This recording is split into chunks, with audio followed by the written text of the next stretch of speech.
You baby. Hi, everybody. It's Jay Johnston with the Bar Hill Group at Remax Camosa, Hey, host everybody, of it's Andrew Vancouver Plank. Island Time. What? I'll just blink my lovely eyes. And this is? Hi, it's Andrew Plank with Royal Page. I was just telling Andrew that he has very nice eyes. Look how lovely they look. How are you doing? I'm doing good. Yeah. Another week coming up of craziness. It's been fun.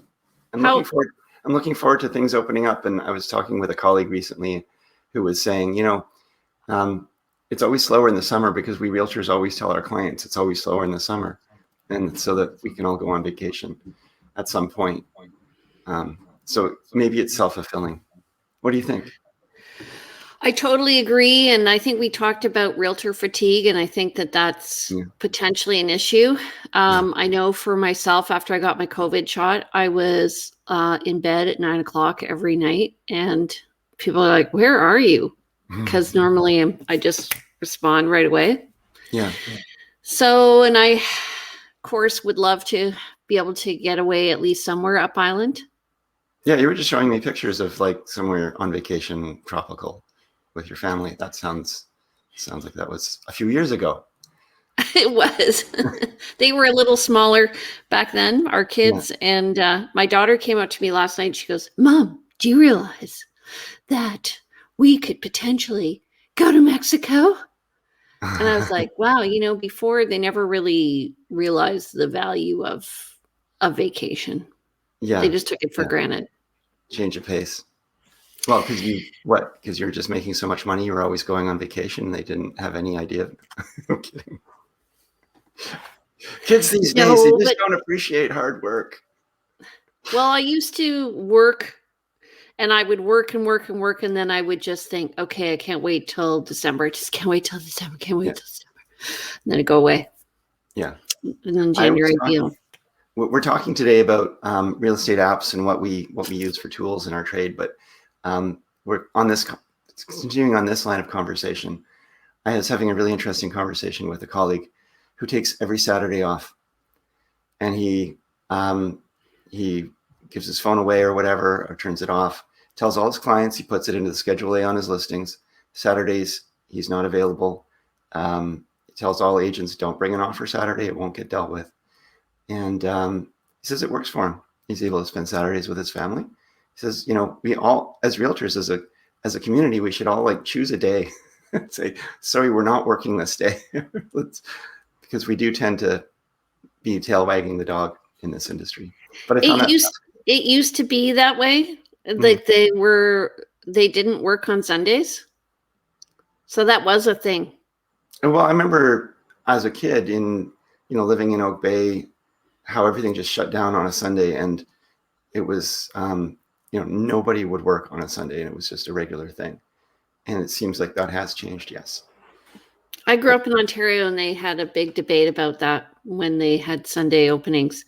And I was thinking as I was driving on Sunday, and we were accepting offers on Sunday that I had not planned, but the seller wanted. So we went with that, and like, why did I do this to myself? Yeah, and I've seen our colleagues in some of the online forums talking about that. Like, why do we do this to ourselves? Why do we make offers on Sundays or on a holiday Monday or whatever it is? Like when we do follow our clients' instructions, but we are able to guide somewhat, and we can choose to say, this is just part of my business practice. We have to get strong with that. Yeah. Okay, so let's first of all do the stats, then we'll get to talk to apps. So it's another busy week in real estate. Mm-hmm. Yeah, end of the month, 304 new listings, 234 pending. So again, we're building up our inventory again, which is great to see. That's the last week, the last 7 days, the new listings, 304. Yeah. So last week of May. We're in May, right? Yeah. I've lost track of. Price decreases 50, price increases 7, And then sold, of course, it's going to be a big day today. I know I have closings today because it's the end of the month. Yeah. Yeah. And often they tie into rentals. And in this case, I had clients who were looking for a home, and we ended up having to put them in a rental for a couple of months before they took possession. So that's why we chose this date. Yeah. So yeah, the end of the month, which is super hard on all the movers and all the lawyers and all the mortgage brokers, because everything is condensed into this very tight package at the end of the month. And next I've got, I think it's, the July 1st weekend is going to be quite busy because that falls, of course, on the end of the month. And then we've got BC Day, August 1st, which as a realtor, I keep forgetting about. And our office sends out a reminder to the agents about a month before BC Day saying, hey, if you have any closings on BC Day, make sure you change those. Because I had my assistant go through and block Mondays off, like a long weekend Mondays off, so that I wouldn't book any completions. We had to make one change because we did one on BC Day, and we had to change that up. And of course, everybody was agreeable to that, but it does mess things up. There is tenants and so forth. I once had a possession on July 1st. I'll never do that again. Oh, yeah. Yeah, that's no fun.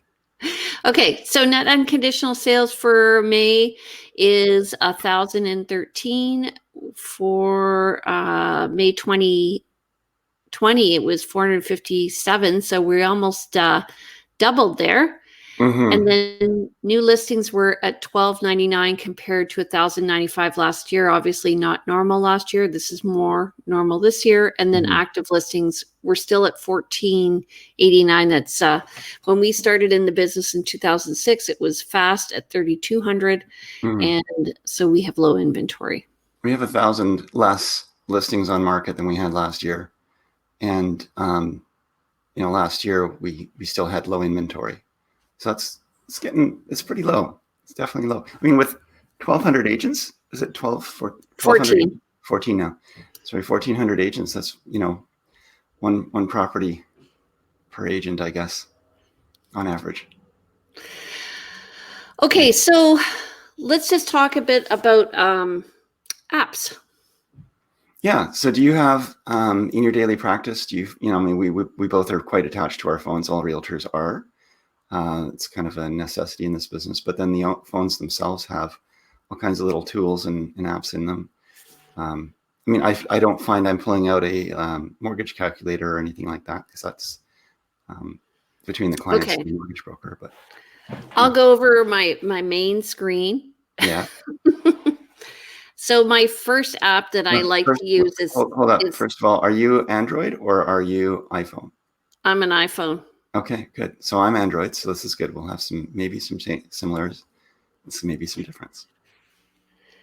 This is the Prospects app. So this is a link to Matrix, which is our brokerage loading tool. And so I can go in and I can just put in a street, like somebody says, Whistler Avenue, whatever. But where it's handy is I can actually share this app with clients. So, and it links up with their share. So I've created my own app and it links up with their Matrix. So it's totally branded, the Briar Hill Group. Yeah. And all you need is a code and then it sets you up. What's your favorite app? Well, I do have the Prospects app as well. And so, and in the signature of my email, it always says, you downloaded my app, and it's got that link to that brand and share. And the nice thing with that app is we do set our clients up on portal searches, which kind of sends them updates on the criteria that they've said, I want to look for this in this area in this price point. But the Prospects app, which anyone who we're connected with can use for free, lets them search by area. If they're in an area, like what's around me? Is there a listing nearby? Oh, what's that listing worth? They don't have to look up the street even. They can just say like, oh, what's right around me by GPS? Okay, this one. And and they can send us notes and communicate with us through the app, which is great. Does it coordinate with your PCS though? It doesn't coordinate with my PCS is Private Client Services, everyone, and which is the realtor portals I was just referring to. I don't have that one coordinating with that. I do use the Realty Server exposure program for my client portals. So that's a different app. It's similar in one sense. Let me see if I can get the home screen.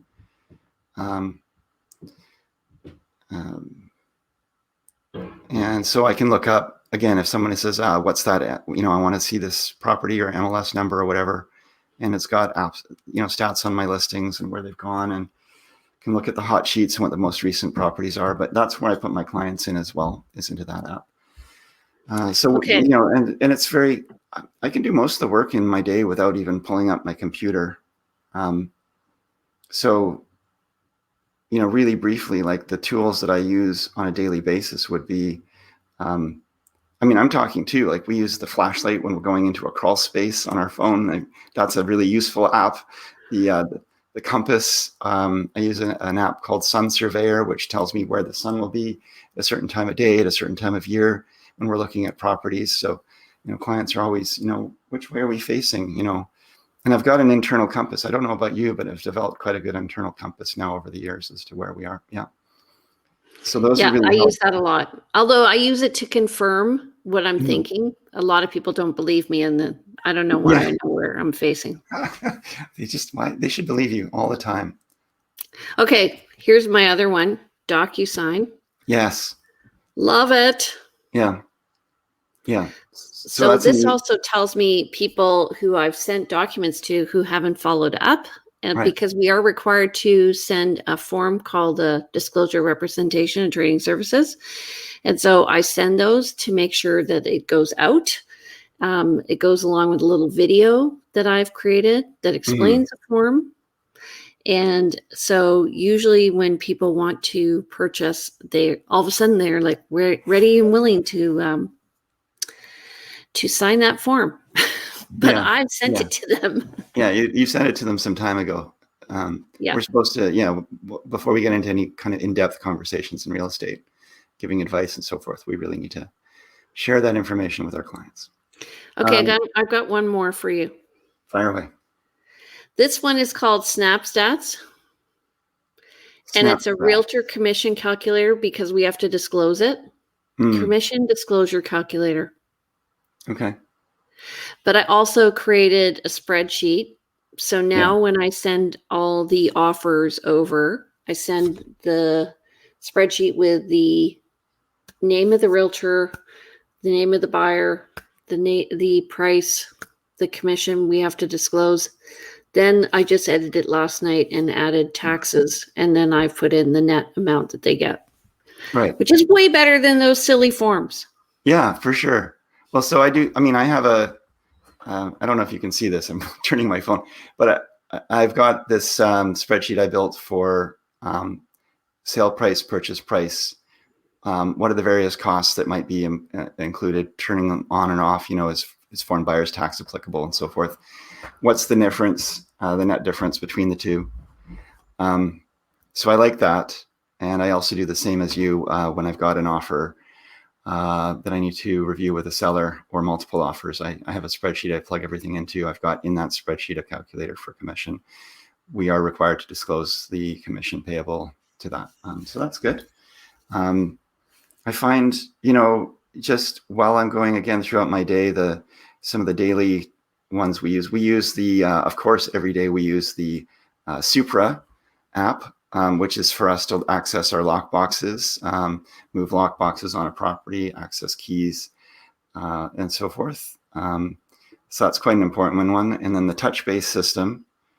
I don't use the app. You don't use, what do I do on here? The touch-based app? No. Oh, I don't use the app, but I do access that. I do access that through Matrix on my phone. Yeah. Oh, okay. Yeah. Now, we're talking some real estate apps that we just use on a daily basis. And we're sharing some information back and forth. Jane and I sometimes learn from each other as we go. One of the things that I found really useful is a little, and I'm not sure if it works on an iPhone, but this would be applicable to anyone, not even necessarily in real estate. But there are certain websites that are not mobile friendly. But there is I found a browser called Puffin Browser, Puffin. And from that, so I can go into Puffin Browser and get access to it'll open up and operate the website from a remote station. It's kind of like previewing the screen.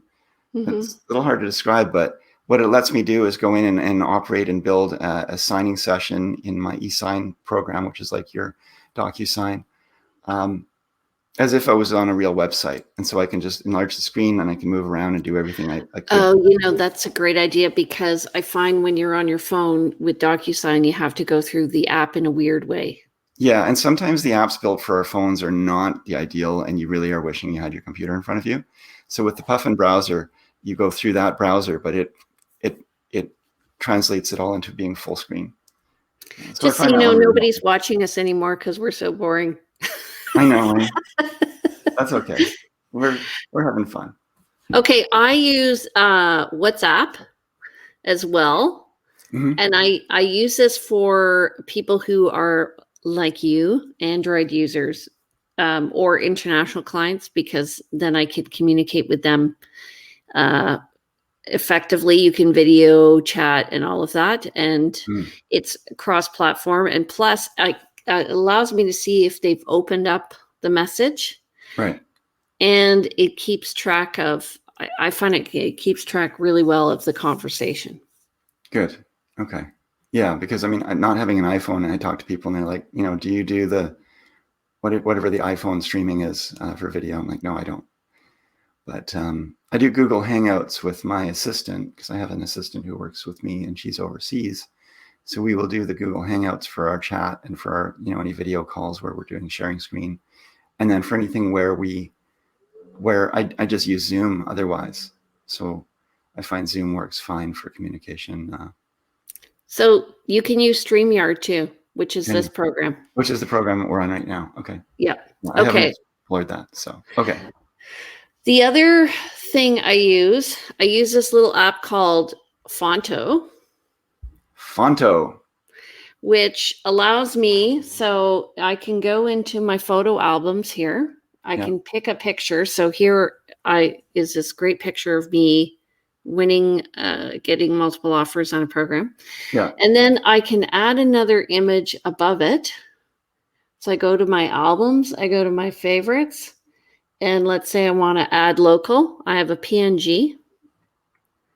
I add it on here. I can change the size. So then it allows me to brand stuff if I want, which I find really helpful. So is that kind of like Canva, but just faster? This is just like, I use Canva as well, but this is just less complicated. So I do, I don't know if you follow me on social media, but Maybe. I do local. I highlight local places to eat and stuff like that when I go out for lunch. Yeah. There's also pictures of you with like big thing. Yeah. Visiting my daughter. Okay. There you go. Turbo scan. Oh yeah. Yeah. Awesome. So just scanning documents as if it was The Android will just give you that option. So if you take a picture, it says you want to tap to scan it, and it'll scan it and pull it up and convert it if you want, just automatically, which is quite helpful. I like widgets on the Android, whereas like my main screen is got my calendar, my to-do list. I can got to-do list here, and then most of the major items I use regularly, and then I can sort of go to the side here and pull up my other regularly used stuff. I mean, as a side note, this isn't real estate, but I really have found there's a program called Blinkist. And if anyone really likes to listen to audiobooks, Blinkist is free for one a day. Yeah, you've got it as well. And you can sign up on a subscription, and then you have access to their full library. It's kind of like Cole's Notes for audio. takes a full book and condenses it down to maybe 7 or 8 15 minutes, Yeah. 15 minutes sometimes.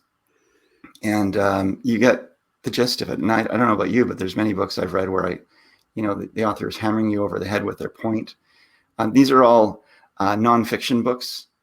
So they're all, and various, like they're about business, or they're about tech, or they're about the futurism. They're about psychology. They're about personal growth. And there's just a large amount of content, whatever you want to listen to. I'm smiling because these are all things that are of interest to you because I know you. Okay. PDF expert. I'm staying on task here. Yes. Great for contracts, and you can annotate them. So I can draw on them if I want. Okay. Blah, blah, blah. See? And then have people sign. Nice.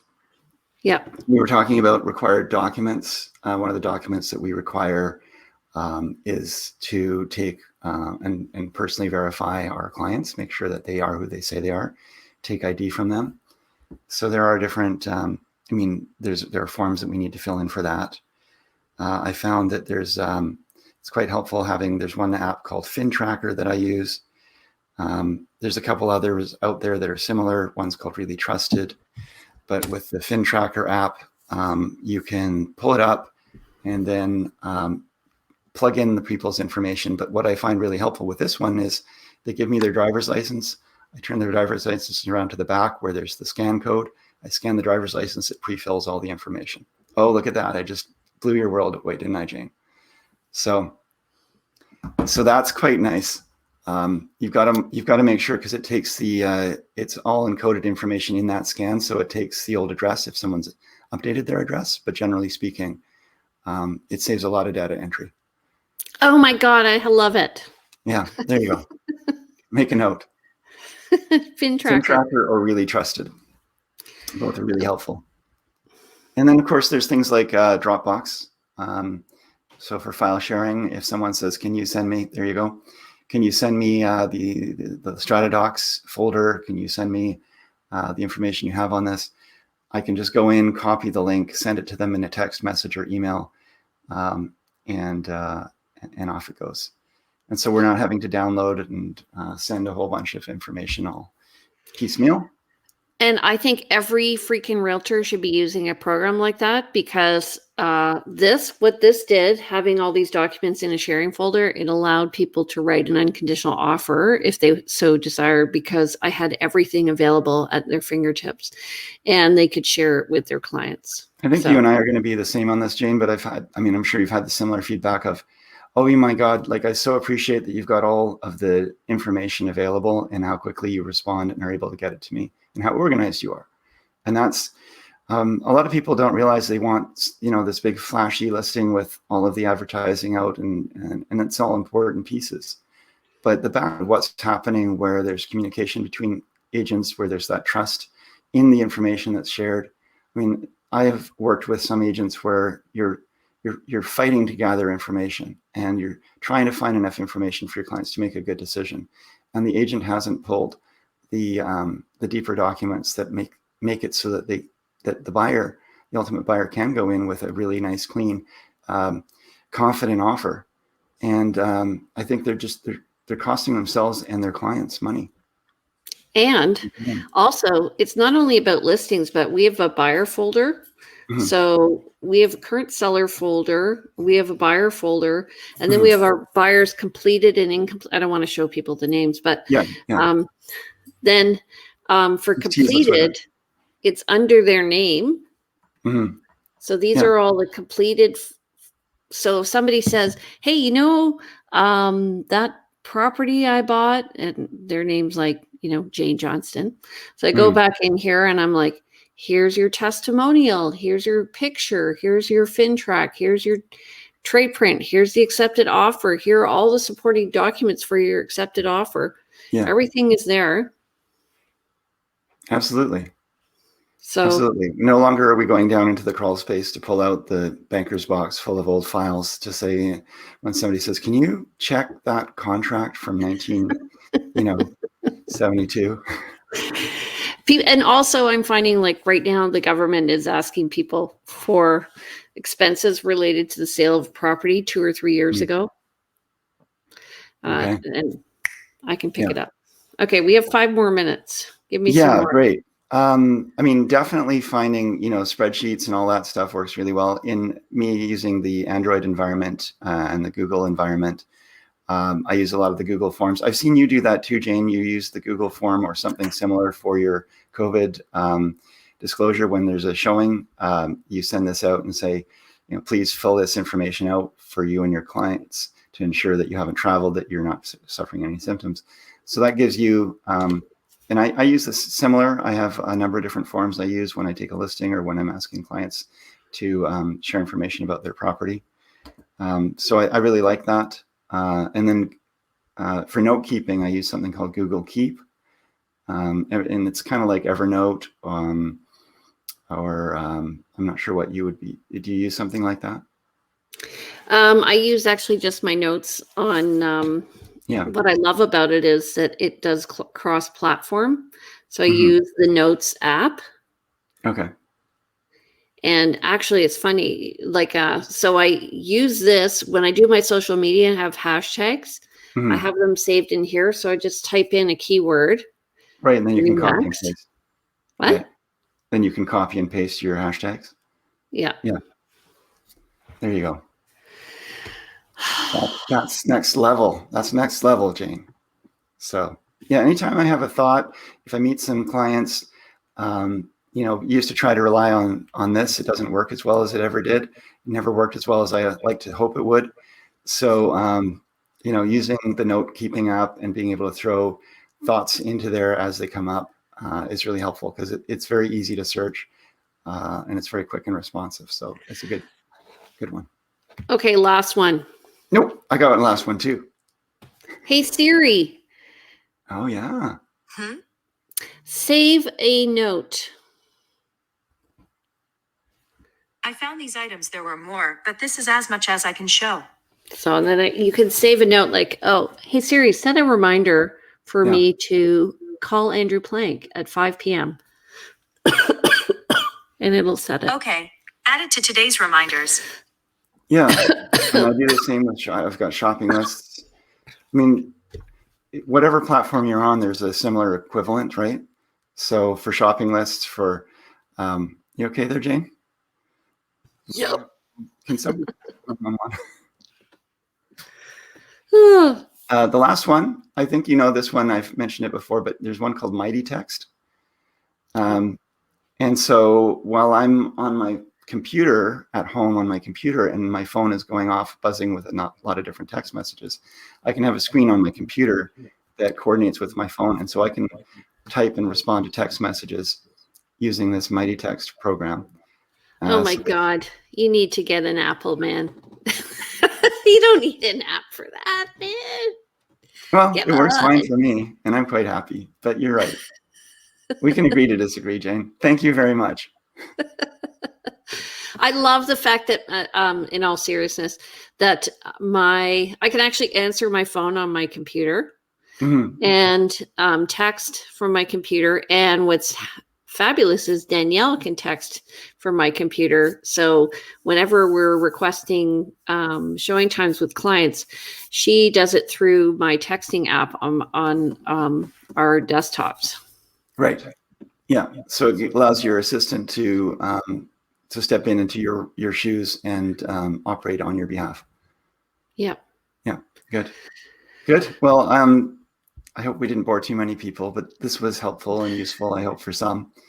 And I think for new realtors, this is a really good idea. And I remember doing this when, I don't know, I or you were on the professional development committee, and we actually sat around and discussed all this, because this was probably 10 years ago, because our phones were just coming in, right? And I remember thinking it was so great when I got the app for the flashlight on my Palm Pilot.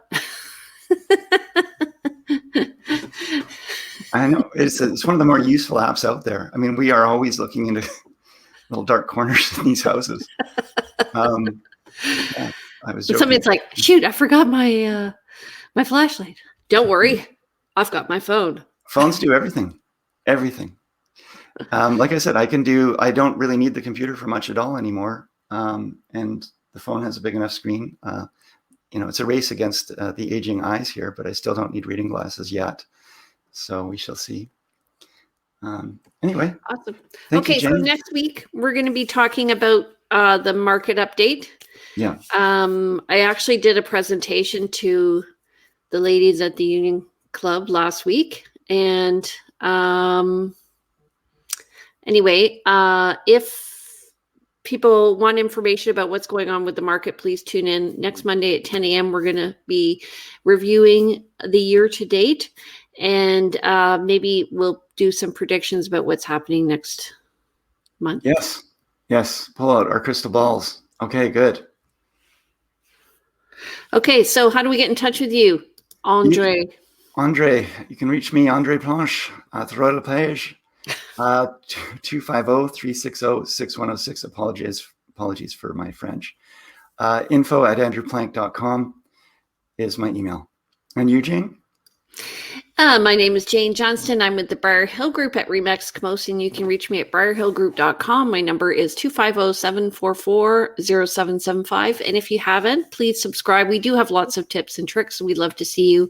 Please ask us some questions about what you want covered so we can make this more interesting for you. All right. Have a great week. Thank you. I'm off to show a property or two and make some offers. And yep. Bye, Jane. Enjoy. Bye. Oh, yep. Bye.